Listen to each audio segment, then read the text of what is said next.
Vacha. Titanam Pavanebhyo Vaishnavijam Namo Namaha. So, good evening. Good evening. Another Saturday night. It doesn't get better than this.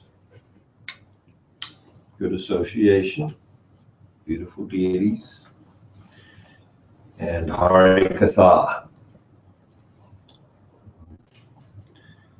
So we're discussing Krishna's pastimes in Raj.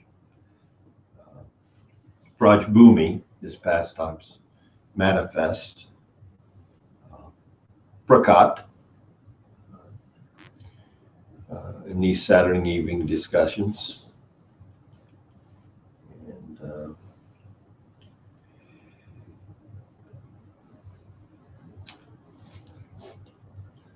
there's some real significance to a repeated hearing of these pastimes of the Lord and his associates in Raj. There are many different conceptions of the Supreme, what is Supreme, how he manifests, in what way he should be approached, what is the ultimate goal of spiritual pursuit. Srimad Bhagavatam itself acknowledges this, that different people approach the Supreme, the one Supreme. He's one non-dual substance entity, but he's approached differently. Brahmeti, Paramatmeti, Bhagavaniti, Subjite. And so some are attracted just to the impersonal aspect, the energy of the Supreme, themselves relating to that, seeing no difference between that energy, that Supreme energy, and their very self, desiring to become part of that energy, free of the influence of Maya, which is looked upon by that class of transcendentalists simply as an illusion, something that needs to be dissipated, misconception. So therefore they work very hard to clear their selves of all mental facility. They want to clean the mind to the point that they don't use the mind at all, and they can enter into transcendence, thinking that the mind is the object that keeps us involved, the illusion of material existence. So Brahmeti, Paramatmeti, Bhagavaniti, Samyute. Some transcendentalists, they recognize their spiritual significance, but they also recognize that there's a distinction there also between themselves as a particle of spirit and the whole. So this Paramatma conception of basic beatific vision, they enter into meditation. In their meditation, they see the Supreme situated within themselves, and they meditate on that in a way that nurtures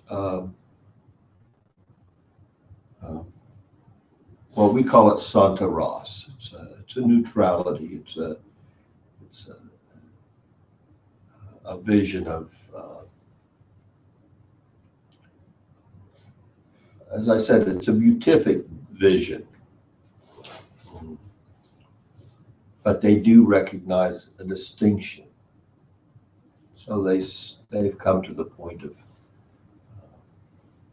seeing a distinction between themselves and the Supreme. But in seeing that distinction, there's no sense in that class of transcendentalists of the necessity of service, of exchange, other than a profound appreciation. And then we come to those people that recognize the Supreme in all his fullness and all his opulences, and they're able to, with fine discrimination, enter into an understanding of their subordination, and their appreciation goes well beyond just an acknowledgement of the existence of the Supreme, well beyond what we call Santa Ras. They actually see a necessity to perform some service, to do something to give some pleasure to the Supreme, as the Supreme has provided all their pleasures in existence.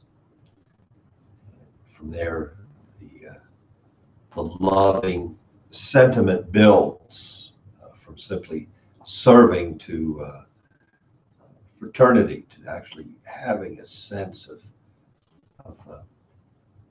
real deep friendship with the Lord. So much so, in some instances, especially what we're speaking of Vraja and the relationship in Vraja, where the fact that this personality, this Supreme,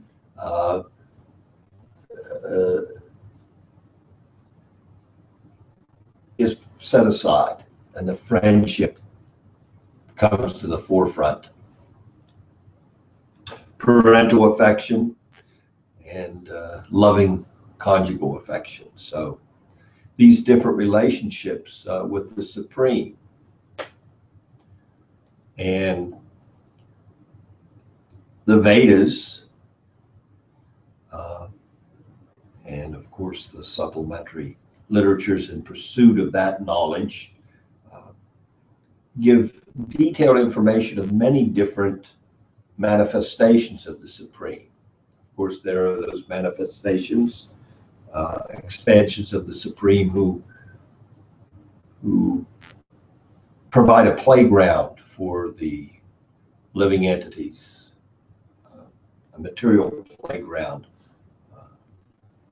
for them. We call those Purusha avatars, basically expansions of Super Soul, Karna Daksha Vishnu,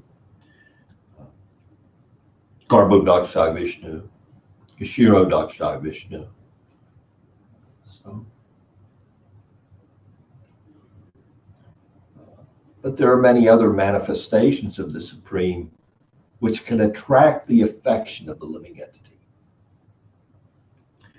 And the Vedas give some indication, and based on that attraction,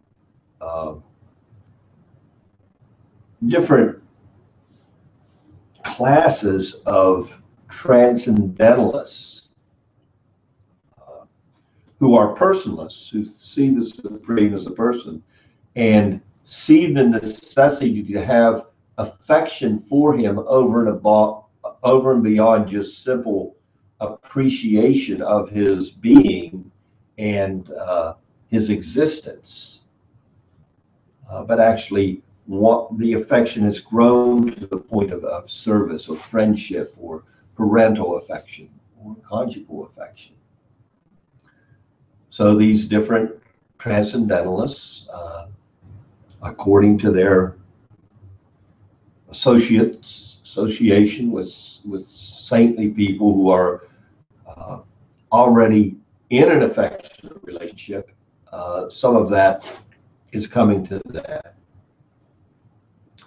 According to those sadhus, those great saintly people, and the affection that they felt for the Supreme, their followers of those particular sadhus and the particular objective of the sadhu's love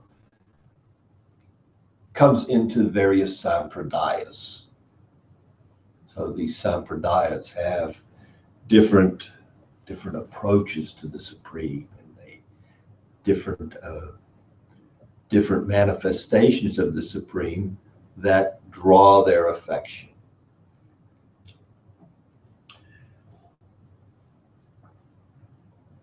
They all think their sampradaya is the best, and so do we.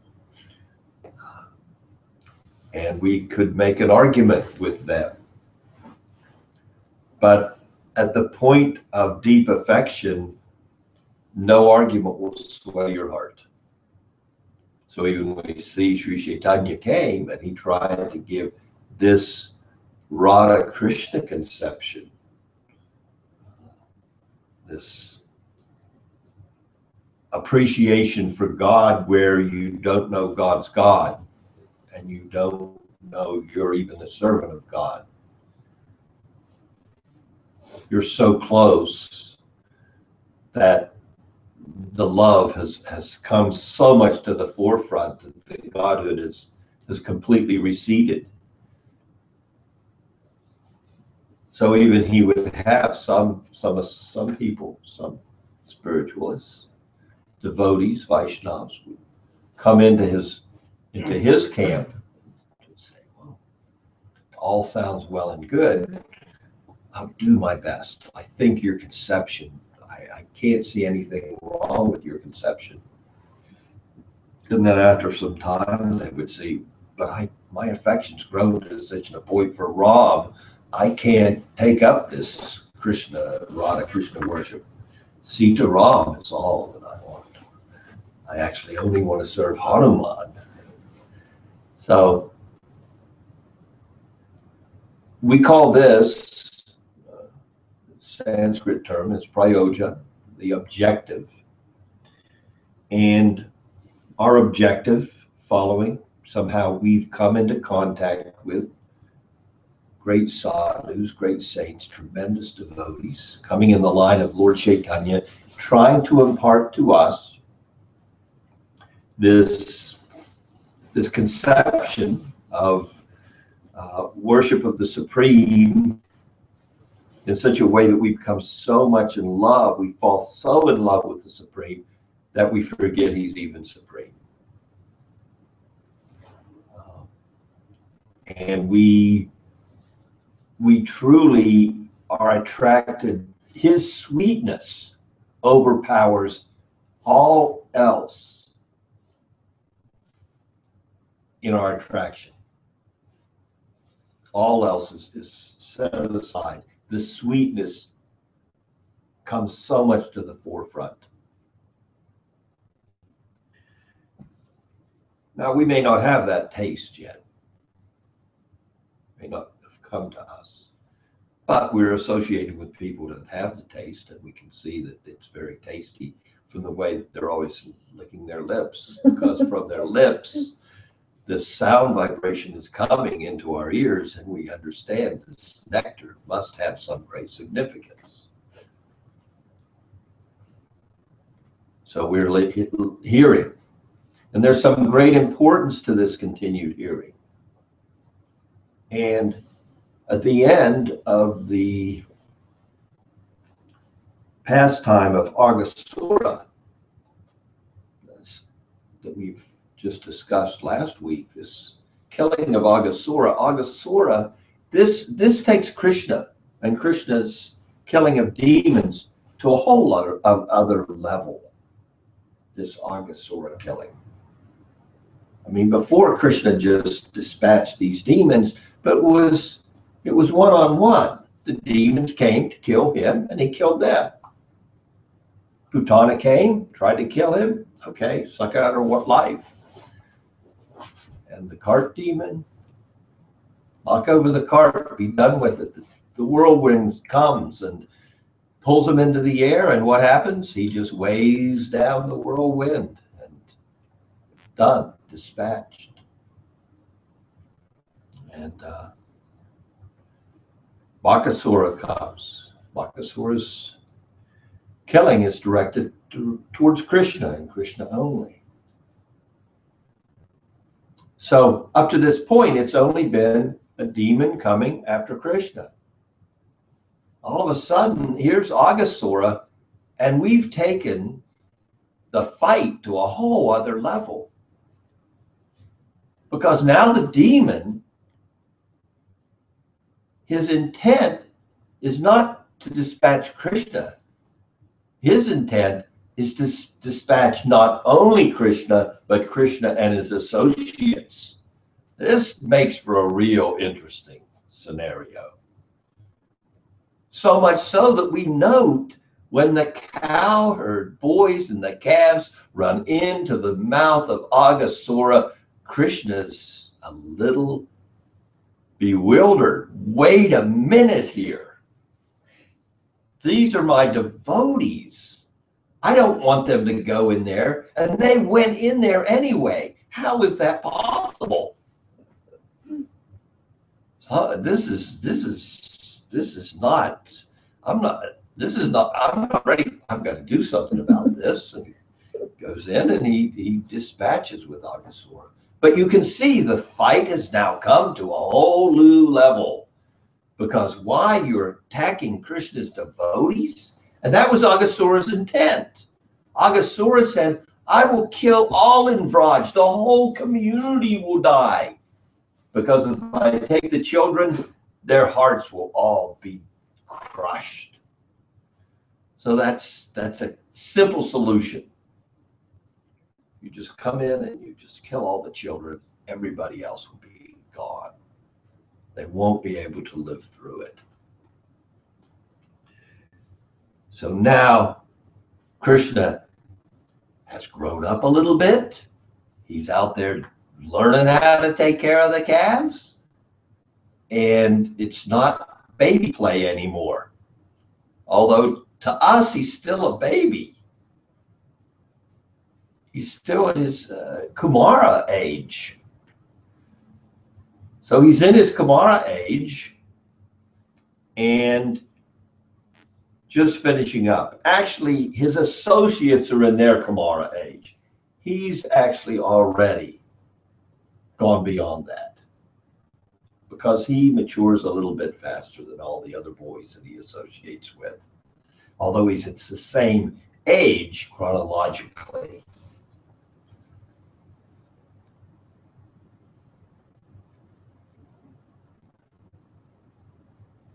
So he's killed Aghasura,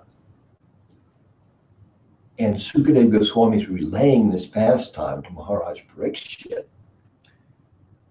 And at the end of the pastime, he says, so this pastime was related to the older people back home. They didn't go on the picnic that day. A year later, the Talgunda age. These boys had aged, and now they were actually youths. Not youth. Childhood. Young boys. Young boys. So, Maharaj Parikshit's like,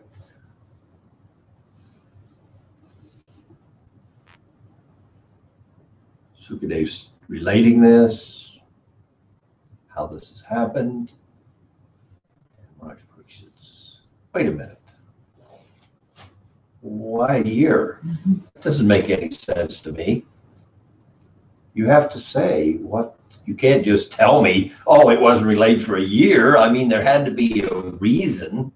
It didn't just happen by chance. What the boy, these kids, they're not gonna, leave something like that. Something is significant of, hey, we walked into the mouth of a demon and all the calves went with us and we were basically gone. We were dead. I don't know if we were unconscious or actually physically dead. I don't even know. But Krishna came in and blew the head of the demon off. He went out into space, and then all these flowers started falling, and there's all these drums are pounding, and all these really strange people were like clapping and just dancing for joy that Krishna had killed this demon. It was quite a show. Now, would they not have told their parents that the very night that they got home? I don't think so. That's not their nature. So, Sukadeva, why are you telling me they didn't tell their parents for a year? What's the reason for this?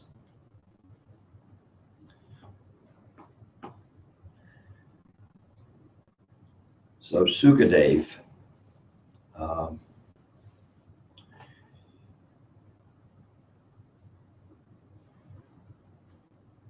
he compliments Parikshit Maharaj.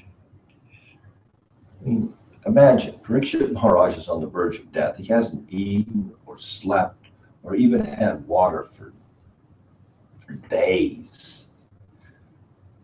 So, and Sukadeva's there, and Sukadeva is a sage. He can, not drinking water and not eating. It's like, well, he's so detached from his body, he can walk naked in front of young girls, and they recognize he has not a pinch of lust in him.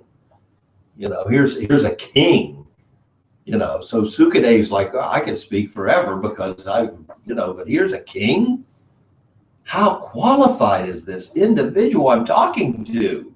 He just won't, the questions just won't stop. He just keeps, every time I come to a point, he just said, well, you have to tell me more. You have to give me more. Tell me what's happening. Why did the young boys, the Kumaras, not tell the pastime until they were at the next stage? Pagunda. Why? So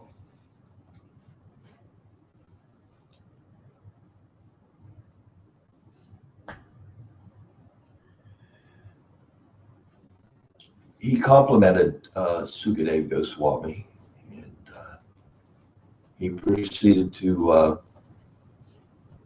give some indication of the importance of this hearing. And he through his compliments, he brought out a very important point. The point being that these pastimes are ever fresh. They are so deep. They are non-different from the Supreme Lord. And your thirst to hear being unquenchable is testament to your spiritual position. This and this alone is significant and sufficient to grant all perfection to your life. This simple desire to hear is all that's required for spiritual perfection. He makes that clear to Maharaj Parikshit.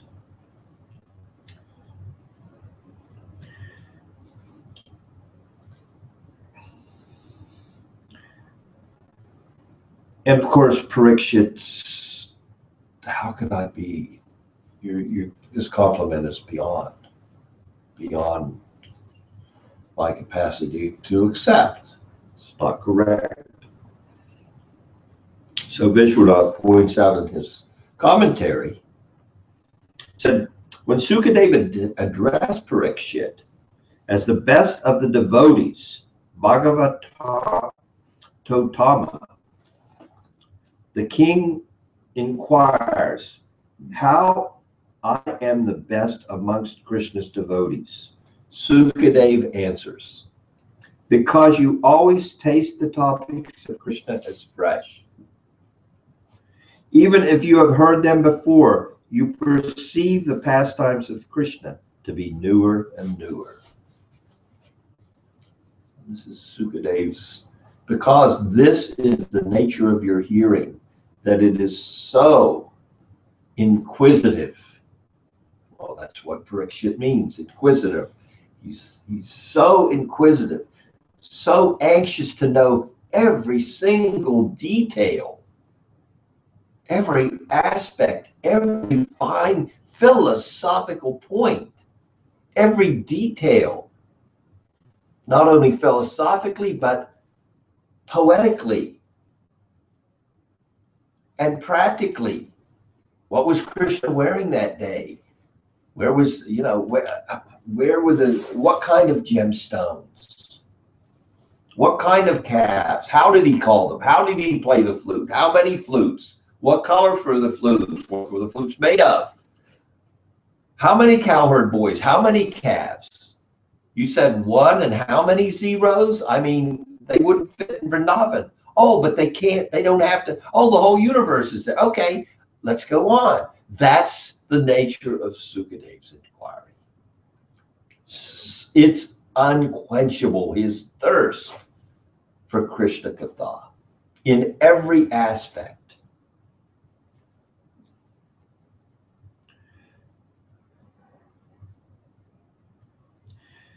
Sukadev says, O king, kindly hear me with great attention.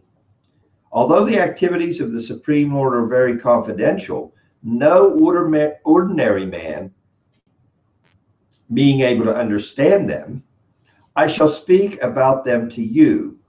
For spiritual masters explain to a submissive disciple even subject matters that are very confidential and difficult to understand. So this is the position of the spiritual master. According to the inquiry, he answers. And all confidential information is revealed. Everything. This questioning and answering is so important to our spiritual advancement. So why was there a year lapse in between the disappearance, the killing of Aghasura and the relaying of the pastime? That brings up a very interesting story. So Aghasura, as I said, this was a big commotion. I mean, this was a big kill for Krishna. Well, it's actually a big liberation for Aghasura. A huge liberation, a liberation over and beyond all other normal liberations. Generally, when Krishna dispatches a demon, the demon's allowed to, enter into his body or merge into his effulgence.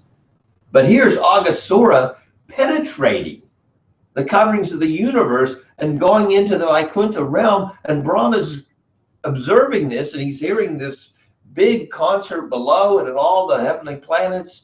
I mean, everybody is so excited about this. And this is exceptional.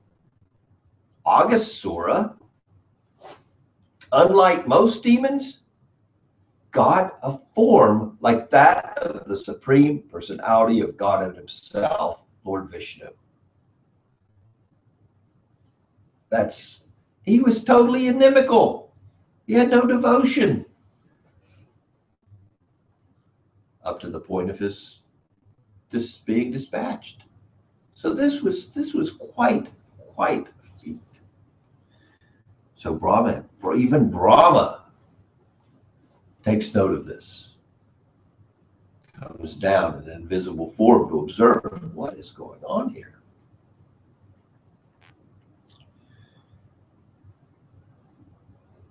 That's amazing. Krishna has some pretty far out powers. I have far out powers. He has good powers. But I am. Yeah, I did create the whole universe. I got some mystic opulence myself. And as I said, he's seeing this manifestation of the Supreme Lord standing there with some yogurt in his hands. They finally have sat down to breakfast after this killing. They find a beautiful place on the bank of the river, beautiful sands, and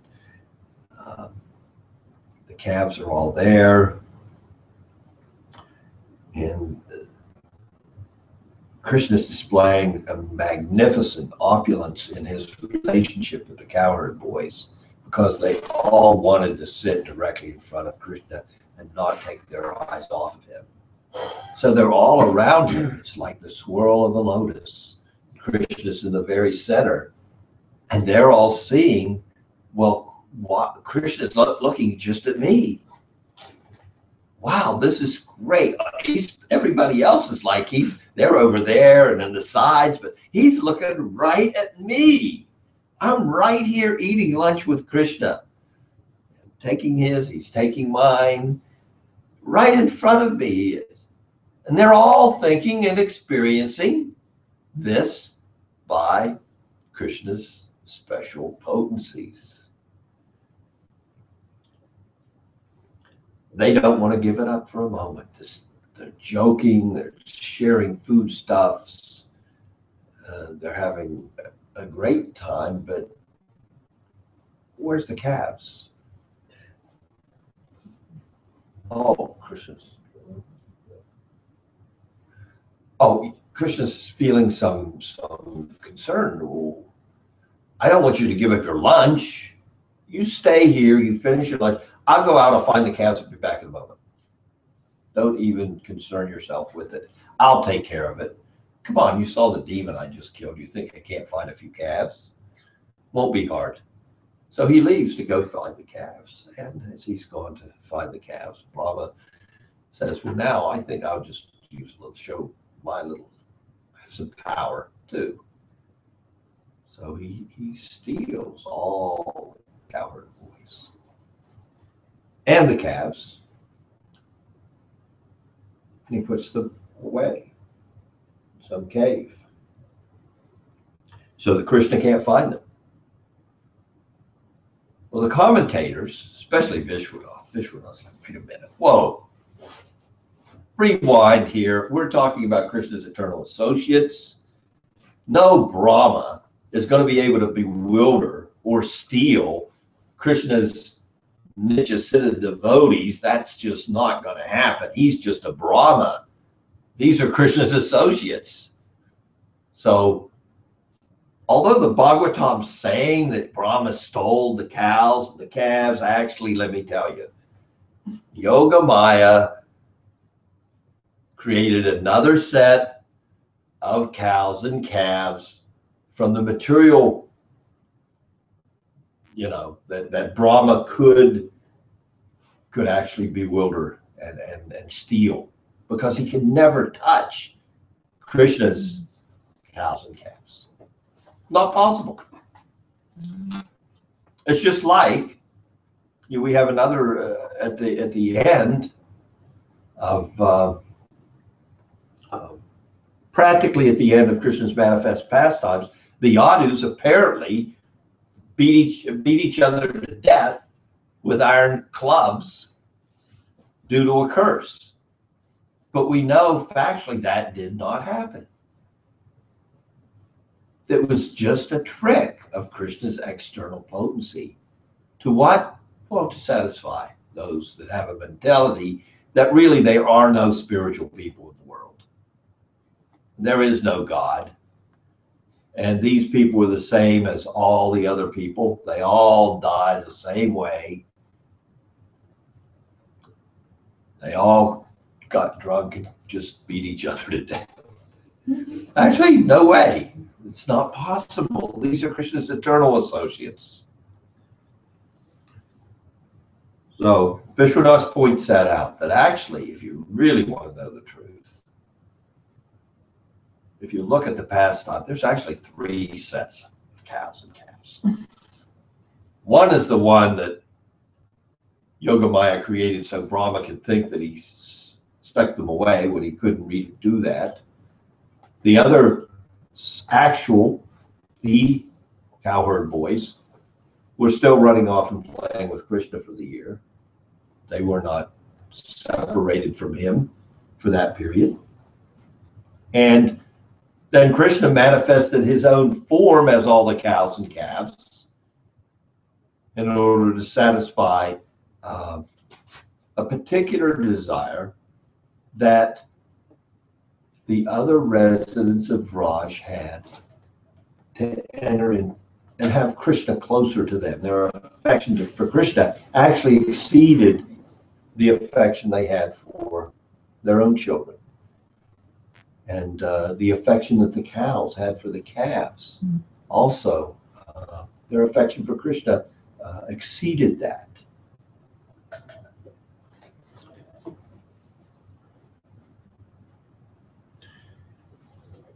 This is how Vishwanath writes in his commentary.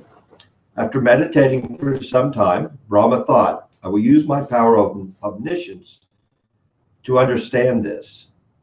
Whoops, I went too far ahead.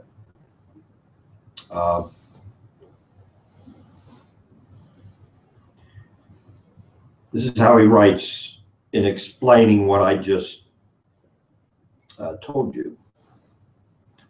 Thus, when Brahma desired to steal the boys and calves, Yogamaya hid the real boys and calves, and Mahamaya instantly produced exact replicas for Brahma to steal. So Yogamaya hid the boys and calves, not Brahma. She has that bewildering ability of Krishna's to bewilder Krishna's associates through love.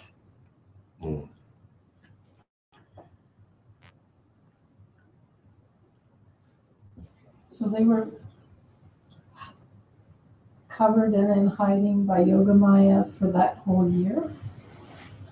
Well, there's another, although it doesn't say it in the commentary, there is, when we come to the point where Balaram, remember Balaram's not here. He stayed home, had to get ready for his birthday, or it was his birthday, and Krishna was out there, without Balaram. So at the end of the year, the Yogamaya had to cover Balaram for that whole year, because Krishna didn't want Balaram to be separated from Sridham and Sudam, didn't want him to be suffering some separation from the cowherd boys. So in that, when they're explaining that, Sukadev's explaining that, and then Vishwanath is writing about that. It's like Vishwanath, the way I read Vishwanath's commentary, it's interesting. It's like, here you have what Sukadev is telling Maharaj Parikshit, but then under the surface, you have Vishwanath giving you this inside line on, okay, Sukadev's talking to Maharaj Parikshit at a certain level, but I know there's some of you readers out there are really into the rasa, into praying. You really want to know what's happening under the hood of the Lila. So let's open the hood and I'll tell you what's going underneath. It's not that Sukadev didn't know or Parikshit.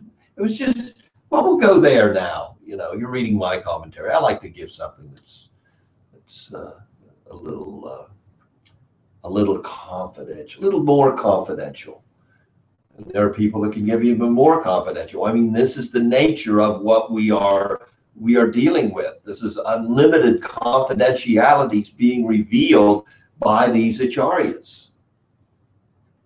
So it's kind of a way you can see Vishwanath bringing out these things to his readers for our benefit, taking us a little deeper into the pastimes. Does that touch upon what you're looking for, or you want to know what they were doing? Yeah. Yeah. Huh? Yeah. Yeah. What? Yeah. What are they doing for a year? There's 3 sets. Okay, the one set. The one set's just they were just created in order for Brahma to think that he could touch or do anything with it, but you can't. He couldn't touch the real Krishna's real associate. Well, he manifested himself. So yes. The cows and the gopas. Now the other ones, yeah, those ones. They were separated. So Krishna wasn't separated from them, is what Vishwanath points out. Krishna wasn't separated. He wasn't feeling separation from them. Well, that must have been that relationship was still there. Now, whether they were conscious or unconscious or whatever, that we don't get that input. But the reason is that Balaram was kept in delusion by Yogamaya for a year and then gradually brought out of it. So he didn't flip, Gradually he was brought out of it. We'll go through those steps of how he was pulled out of it next week. It was because of he would feel separation from them. So that would lead us to think, well, Krishna was not feeling any separation from them. Now, whether he was content, whether they were actually, well, the pastimes were unmanifest. So aprakat. So did they, you know. But then on the other hand, they thought the pastime had happened that very day. Right. So that would lead us to believe that they weren't engaged in other pastimes during that moment of Brahma when he stole a replica of them created by Mahamaya.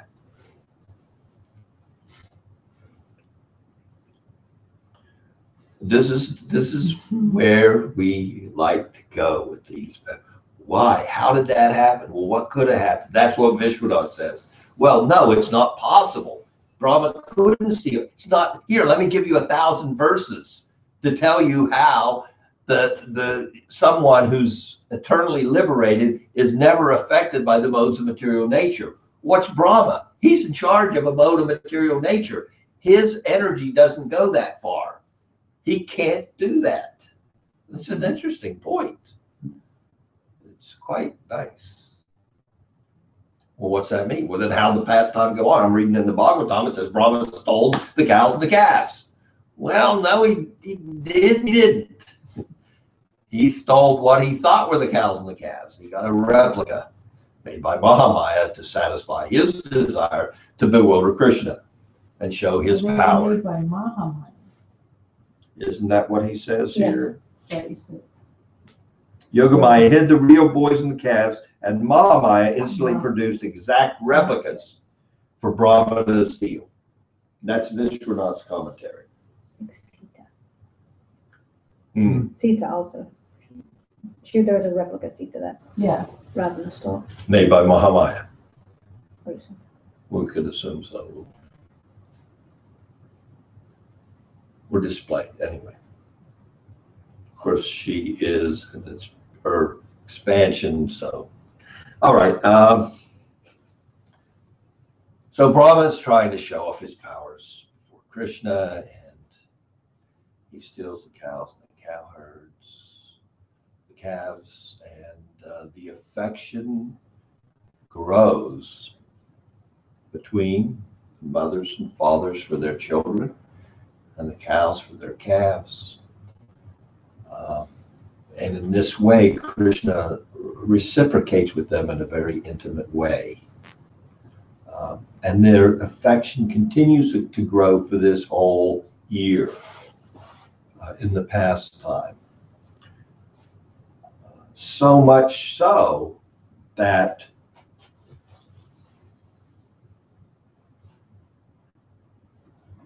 one afternoon,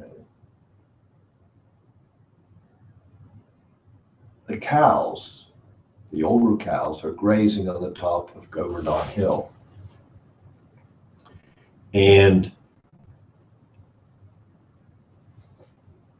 they see some fresh grass down below, and they have a desire for that, but then they see their calves. And they're overwhelmed with affection. So they proceed to run down the hill. They were running in such a way that it looked like they were running with two legs. Their tails are in the air, and and the road, this is a very rocky, difficult, course to travel, but still that nothing stops them. They just rush down the hill. They already have another set of calves. These calves that they're trying to give milk to they're no longer taking milk from their mother. They're beyond that. But still the cow's affection is so great that they're overwhelmed, because here again, this is Krishna has manifested himself as all the calves. The cowherds become a little upset, actually. They were,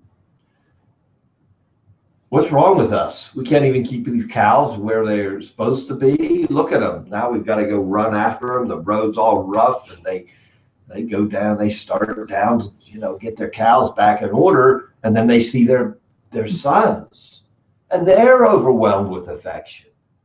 And they run up to their sons, they embrace them, they smell their head, they're overwhelmed. And finally, they have to force themselves to go back to their duties.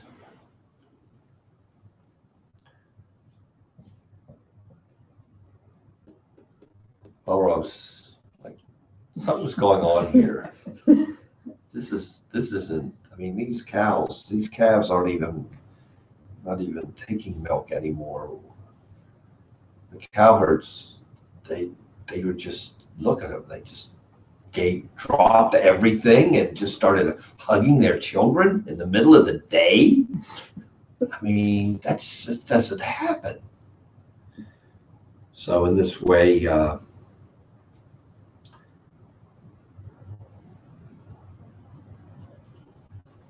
Balaram's trying to think what's going on here.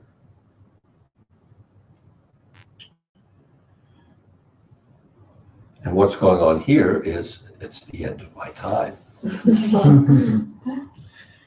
Which means we'll continue this later. Are there any questions? Yes, sir. I remember hearing in the past that Navacharya wouldn't comment on this part of the Bhagavatam for I forget what reason, because they thought that the guru can't be under illusion or something. I don't know. I wasn't sure if you ever heard of that. I can understand why they would say, if we're looking at the forefather of our Sampradaya, Brahma, so Brahma Madhva Gaudiya Sampradaya, and here's the guru being illusioned. What kind of a Sampradaya is this? So Brahma wasn't actually illusioned. That's an illusion to think that he could have been illusioned. So he probably was saying that would be a fault in a guru, that he would be under the influence of the illusory potency of the Lord. But the Gaudiya would come back and say, well, it's not the external illusory potency, it's the internal illusory potency, which can even bewilder the Lord's eternal associates. And in bewildering the eternal associates, the praying, the affection, the love is increased. So it's not a fault, it's an ornament. To be bewildered by Krishna's internal potency is so. But it was Mahamaya. So Mahamaya didn't Brahma. illusion him. Mahamaya manifested another set of cows and calves that he thought he could put away. But the Lila itself was under the jurisdiction of Yogamaya. It's a good point. Which Maya illusion Brahma? Does Yogamaya even mess with those in Maya? It's above my pay grade. I'm sure we'll get an answer for you. Yes, ma'am. In the beginning, you were talking about Chandras and then having just a great appreciation for Krishna. Beatific vision, yeah. But not having any desire to serve. And then Dasya Rasa and on up to Madhurya Rasa. So those gradations of selfless love that's growing, is it? Well, we can analytically say they would be graded, and there would be a deeper affection by those in the Madhurya Ras, and specifically this, Vraj Bhakti of Parakiya Ras. So the acharyas have looked at that and graded it. But for those in the Ras, there's no question of grade. Is that where you were going?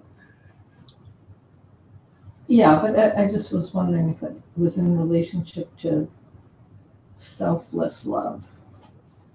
Like We will say that there is no one more selfless than Radha, yes. Radha gives everything and then someone else to Krishna.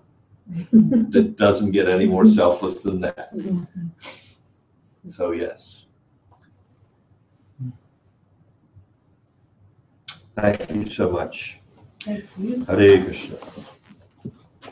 Lord Chandra. Hare Krishna. Bunch of copy.